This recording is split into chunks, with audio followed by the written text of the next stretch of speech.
جب شہید ہوئے امیر حمزہ کی شان دیکھیں، 70 مسلمان زیادہ شہید، 70 جو ایسے تھے نا جن کی نماز جنازہ حضور نے خود پڑھائی. اس لیے امام الانبیاء نے فرمایا آپ نے جو آپ کے لوگ فوت ہوتے ہیں جن کی تدفین ہوتی ہے ان کا جنازہ مجھ سے پڑھایا کر، حضور فرماتے تھے.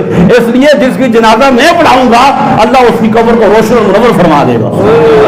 اب تو جو امیر حمزہ کی شان کا 70 بار 70 میتوں کی نماز جنازہ شہداء کی حضور نے پڑھائی. ایک میت کو رکھا جاتا، جب امیر حمزہ کی میت کو رکھا گیا نا دوسری میت کو لا کر رکھا گیا. سرکار نے فرمایا حمزہ کی میت کو رہنے دو، اس کو دوسری کو اٹھا لو.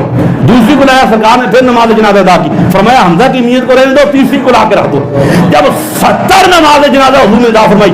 امیر حمزہ کی شان یہ ہے میرے نبی کے غلاموں، ایک بار نہیں، 2 بار نہیں، 3 بار نہیں، 4 بار نہیں، امام الانبیاء نے 70 بار جناب امیر حمزہ کی نماز جنازہ ادا فرمائی تھی.